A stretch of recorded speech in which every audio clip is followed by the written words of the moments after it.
Rice police স্টেশনের ভেতরে যারা মিন্স্ক স্ট্রিট এবং আশেপাশের এলাকার দায়িত্বে ছিল, ক্লাইন সেই অফিসারের সাথে হাত মেলাল যে তাকে বাইরে এগিয়ে দিচ্ছিল। এই হুমকি দেওয়া চিঠিটার সাথে নির্ঘাত আগের সেই সিরিয়াল কিলিংয়ের কোনো সম্পর্ক আছে। ডিটেকটিভ টিমের আয়োজক বিখ্যাত গোয়েন্দা মিস্টার আইসেনগার্ড স্ট্যান্টন আজ বিকেলেই আক্রান্ত হয়েছেন। দয়া করে বিষয়টিকে গুরুত্ব সহকারে নিন।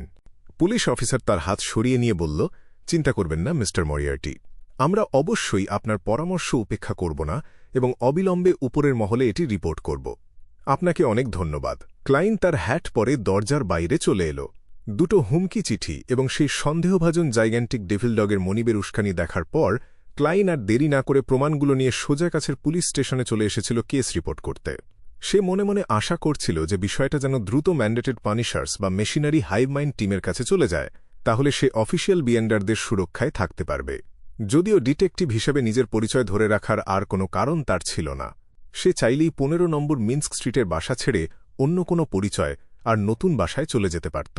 কিন্তু তার সন্দেহ হচ্ছিল যে হুমকি দেওয়া সেই চিঠির লেখকের উদ্দেশ্য হয়তো এটাই ছিল, বুনো বিয়েন্ডারদের ধরা পড়ে যাওয়ার ভয়কে কাজে লাগিয়ে অপরাধী হয়তো তাকে রাতের অন্ধকারে পালিয়ে যেতে বাধ্য করছিল, আর তারপর সেই পালানোর সুযোগে সে আক্রমণ চালাত। আসলে যখন আমি পুলিশ স্টেশনে রিপোর্ট করতে যাচ্ছিলাম তখনই আমাকে আক্রমণ করার উপযুক্ত সময় ছিল, ঠিক যেমনটা ছিল যখন আমি বাড়িতে ছিলাম। সেই লোকটার অন্য কোনো পরিকল্পনা আছে। বিভ্রান্ত এবং সতর্ক অবস্থায় ক্লাইন মিন্স্ক স্ট্রিটে ফিরে এল। ক্যারিজ থেকে নামার পরপরই সে দেখল ঝিরঝিরে বৃষ্টির মধ্যে ল্যাম্পপোস্টের আলোয় তার বাড়ির সামনে একটা অবয়ব ঘোরাঘুরি করছে। ক্লাইনের বুকটা ধক করে উঠল, কিন্তু আগন্তুককে চিনতে পেরে সে সাথে সাথেই শান্ত হল। সে ছিল স্টুয়ার্ট, একজন রোগা ছিপছিপে প্রাইভেট ডিটেকটিভ যে ক্লাইনকে খুব শ্রদ্ধা করত। অসাবধান হওয়া যাবে না যদি ডেভিল পাথের পরবর্তী সিকোয়েন্সগুলোর ক্ষমতা ফেসলেসদের মতো হয়। ক্লাইন তার লাঠিটা শক্ত করে ধরে ধীরে ধীরে এগিয়ে গেল, তারপর একটু পরখ করার জন্য ডাক দিল। ডিটেকটিভ স্টুয়ার্ট হঠাৎ মাথা ঘুরিয়ে বেশ নার্ভাসভাবে বলল, মিস্টার মরিয়ার্টি, আমি একটা হুমকি চিঠি পেয়েছি। ওখানে লেখা ছিল, তোমরা সবাই মরবে। তুমিও পেয়েছ? ক্লাইন অবাক হয়ে বলে ফেলল, যদিও বিষয়টা সে আগেই কিছুটা আন্দাজ করেছিল। স্টুয়ার্টও সেই গোয়েন্দাদের একজন ছিল যাদের সিরিয়াল কিলিংয়ের তদন্তের জন্য আইসেনগার্ড স্ট্যান্টন জড়ো করেছিলেন। স্টুয়ার্টের চোখ বড় বড় হয়ে গেল। আপনিও পেয়েছেন? ক্লাইন গম্ভীরভাবে মাথা নাড়ল। আসলে একটার বেশি সে মনে মনে যোগ করল। এখন আমার কি করা উচিত? আমি প্রথমে মিস্টার স্ট্যান্টনের কাছে গিয়েছিলাম, কিন্তু শুনলাম উনি আক্রান্ত হয়েছেন, তাই সাথে সাথে আপনার কাছে চলে এলাম। ঈশ্বরকে ধন্যবাদ। আমি প্রায় চলেই যাচ্ছিলাম। স্টুয়ার্ট এক নিঃশ্বাসে বলে ফেলল। ক্লাইন দরজার দিকে ইশারা করল, ভেতরে বসে কথা বলা যাক। লিভিং রুমে ঢোকার পর ক্লাইন বাথরুমে যাওয়ার নাম করে একটু সরে এল। সে দ্রুত গ্রে ফগের উপরে গিয়ে দুটো ডিভিনেশন বা দৈববাণী করে নিল। প্রথমত, এই লোকটা আসলেই স্টুয়ার্ট কি না তা নিশ্চিত হওয়ার জন্য, আর দ্বিতীয়ত, সেই রাতে কোনো গুরুতর বিপদ আছে কি না তা জানার জন্য। দুটো ক্ষেত্রেই সে উত্তর পেল। অর্থাৎ স্টুয়ার্ট ছদ্মবেশী কোনো শত্রু ছিল না এবং সেই রাতটা বেশ বিপজ্জনক হতে যাচ্ছিল। অবশ্য সেই বিপদ সরাসরি ক্লাইনের সামনে নাও আসতে পারে, হয়তো অন্য কাউকে গোপনে সরিয়ে দেওয়া হবে। এটাই ডিভিনেশনের সীমাবদ্ধতা। সে শুধু একটা নির্দিষ্ট মাত্রা পর্যন্ত ইঙ্গিত পেতে পারে, নির্ভুল উত্তর নয়। বাস্তব জগতে ফিরে এসে ক্লাইন টয়লেটের ফ্লাশ টেনে দিল এবং জলের শব্দের মাঝে হাত ধুয়ে দরজা খুলল। স্টুয়ার্ট, তুমি কফি খাবে নাকি চা? ক্লাইন বেশ শান্তভাবে জিজ্ঞেস করল। স্টুয়ার্ট উঠে দাঁড়িয়ে মাথা নাড়ল। না, আগে আমাদের সমস্যাটা নিয়ে আলোচনা করা উচিত। আমি আগেও অনেক হুমকি চিঠি পেয়েছি, কিন্তু আজকেরটার সাথে কোনো কিছুর তুলনা হয় না। ওটা নির্ঘাত তাজা রক্ত দিয়ে লেখা হয়েছে। আমার মন বলছে সে অবশ্যই হামলা করবে এবং তার সেই ক্ষমতা আছে। আচ্ছা, মিস্টার স্ট্যান্টনকেও কি একই লোক আক্রমণ করেছিল? আমারও তাই মনে হয়, ক্লাইন শান্তভাবে বসে বলল। নিশ্চয়ই আগের সেই সিরিয়াল কিলিংয়ের সাথে এর সম্পর্ক আছে। আমাদের সবার মধ্যে কমন বিষয় হল এই কেসটা। স্টুয়ার্টের প্রতিক্রিয়া একটু বেশি চরম মনে হচ্ছে। সে কি মিস্টার স্ট্যান্টনের ওপর হামলা দেখে ঘাবড়ে গেছে? ক্লাইন মনোযোগ দিয়ে স্টুয়ার্টকে পর্যবেক্ষণ করছিল। ক্লাইনের শান্ত ভঙ্গি দেখে স্টুয়ার্টও অনেকটা শান্ত হল। সে আবার বসে গভীর চিন্তায় নিমগ্ন হয়ে বলল, মনে হচ্ছে তাই। তার কথা শেষ হওয়ার আগেই দরজার বেল বেজে উঠল। স্টুয়ার্ট একটা ভয় পাওয়া পাখির মতো হঠাৎ লাফিয়ে উঠল। ক্লাইন ভ্রু কুঁচকে তার দিকে তাকাল এবং তারপর দরজার দিকে এগিয়ে গেল। দরজার হাতল স্পর্শ করার সাথে সাথেই বাইরের দৃশ্যটা তার মনে ভেসে উঠল। বাইরে দাঁড়িয়ে ছিল গ্রে টুইট কোট পরা ডিটেকটিভ কাশলানা, তার লাল চুলের সহকারী লিডিয়া এবং আরও কয়েকজন চেনা চেহারার মানুষ। ওরা সবাই সেই প্রাইভেট ডিটেকটিভ যাদের মিস্টার স্ট্যান্টন জড়ো করেছিলেন। যেমনটা ভেবেছিলাম, ক্লাইন তাদের সবাইকে চিনতে পারল। সে দরজা খুলে 2 পা পিছিয়ে গেল। ঝুলে পড়া গাল আর ঘন ভ্রু নিয়ে কাসলানা ক্লাইন আর তার পেছনে দাঁড়িয়ে থাকা স্টুয়ার্টের দিকে তাকাল। কোনো কুশল বিনিময় ছাড়াই সে সরাসরি বলল, আমরা সবাই একই রকম হুমকি চিঠি পেয়েছি। আমার বিশ্বাস আপনারাও পেয়েছেন, তাই না? হ্যাঁ, ক্লাইন গম্ভীরভাবে উত্তর দিল। কাসলানা শীতের কুয়াশার মতো একটা দীর্ঘশ্বাস ছাড়ল। আমাদের সবাইকে মিস্টার স্ট্যান্টন সিরিয়াল কিলিংয়ের তদন্তে অংশ নিতে জড়ো করেছিলেন। আমাদের মধ্যে এটাই একমাত্র কমন বিষয়। আমিও তাই মনে করি। ক্লাইন বাড়ির ভেতরের দিকে ইশারা করল। ভেতরে এসে কথা বলা যাক। 6 জন প্রাইভেট ডিটেকটিভকে ভেতরে ঢুকতে দেখে ক্লাইন দ্রুত সেই ডেভিল ডগের মনিবের উদ্দেশ্য বিশ্লেষণ করার চেষ্টা করল। এত বড় হট্টগোল পাকানোর অর্থ হল খুব শীঘ্রই এটি অফিসিয়াল বিয়েন্ডার সংস্থাগুলোর নজর কাড়বে। কে জানে, হয়তো কোনো ডেমিগড এই এলাকা পাহারা দিতে আসতে পারে। তাহলে সে তার প্রতিশোধ নেবে কিভাবে? সে কি শুধু উস্কানি দিচ্ছে যাতে সেনাবাহিনী এবং 3 চার্চের বিয়েন্ডাররা এই সব ডিটেকটিভদের পাহারা দেওয়ার জন্য লোক পাঠায়? অফিসিয়াল বিয়েন্ডাররা যদি অবহেলা না করে তবে তাদের কর্মী সংখ্যা ছড়িয়ে পড়বে এবং দৌড়াদৌড়ি করতে করতে তারা ক্লান্ত হয়ে যাবে। এই সব কি মূল লক্ষ্যবস্তুকে আক্রমণ করার জন্য করা হচ্ছে?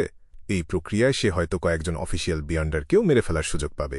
আর প্রাইভেট ডিটেকটিভদের কথা ধরলে সে হয়তো অনেক পরে ব্যবস্থা নেবে, যখন তাদের সতর্কতা কমে যাবে। অবশ্য যদি এর মধ্যে সে কোনো ফাঁকফোকর পায় তবে সে নিশ্চিতভাবেই তা ছাড়বে না। ডেভিলরা যেহেতু আগে থেকেই বিপদ টের পায়, তাই এটা তাদের শক্তির একটা বড় জায়গা।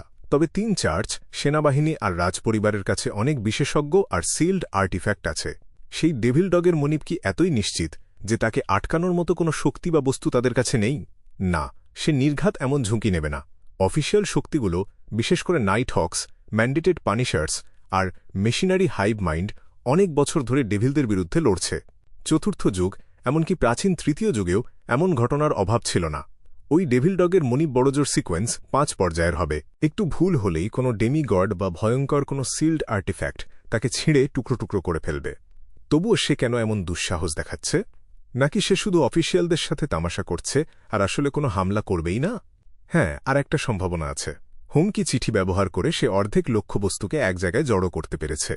তারপর অফিসিয়াল বিয়েন্ডার সংস্থাগুলোর পারস্পরিক দ্বন্দ্ব আর আমলাতান্ত্রিক জটিলতাকে কাজে লাগিয়ে সে সময় নষ্ট করার চেষ্টা করছে। মিস্টার আইসেনগার্ড স্ট্যান্টনের ওপর হামলার দায়িত্ব নিশ্চয়ই মেশিনারি হাইভ মাইন্ডকে দেওয়া হয়েছে, কিন্তু ডেভিল ডগটাকে মেরেছিল মূলত নাইট হক্সরা। এই 2 সংস্থা নিশ্চয়ই খুব বিস্তারিতভাবে নিজেদের মধ্যে যোগাযোগ করে না। খুব সম্ভবত মিস্টার স্ট্যান্টনের বিশ্বাসের ওপর ভিত্তি করে দায়িত্ব ভাগ করা হয়েছে।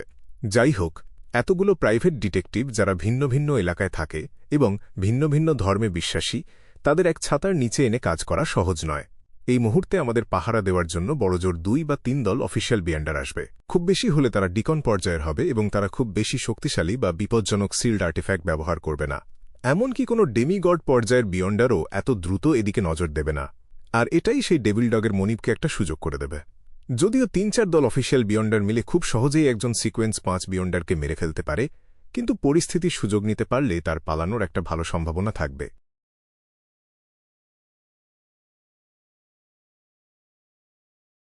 ক্লাইন মাত্র 20-30 সেকেন্ডের মধ্যে 2-3টি সম্ভাবনা ভেবে বের করল।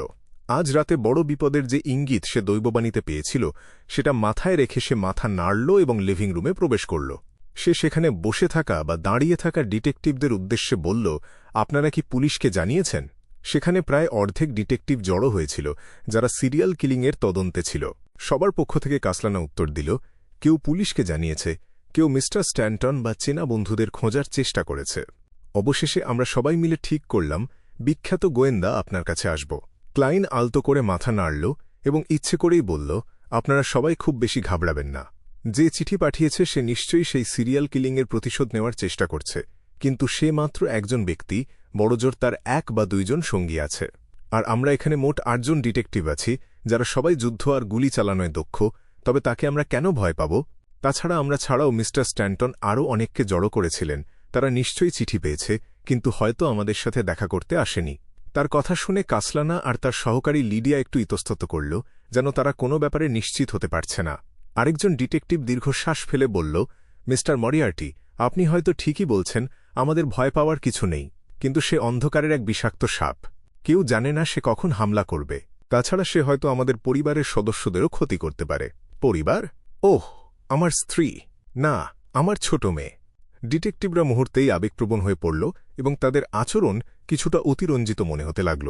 ক্লাইনের পেছনে দাঁড়িয়ে থাকা স্টুয়ার্ট ভয় আর রাগে কাঁপছিল। না, আমি এটা হতে দিতে পারি না, সে বিড়বিড় করে বলল, যেন সে নিজের ওপর নিয়ন্ত্রণ হারিয়ে ফেলছে। ক্লাইন আর কাসলানা যখন তাদের শান্ত করার চেষ্টা করছিল, ঠিক তখনই স্টুয়ার্ট হঠাৎ তার বন্দুক বের করে ক্লাইনের মাথার পেছনে তাক করল। তার চোখ দুটো কেমন কাঁচের মতো নিষ্প্রাণ হয়ে গিয়েছিল এবং মনে হচ্ছিল সে পুরোপুরি আবেগের বশবর্তী হয়ে পড়েছে।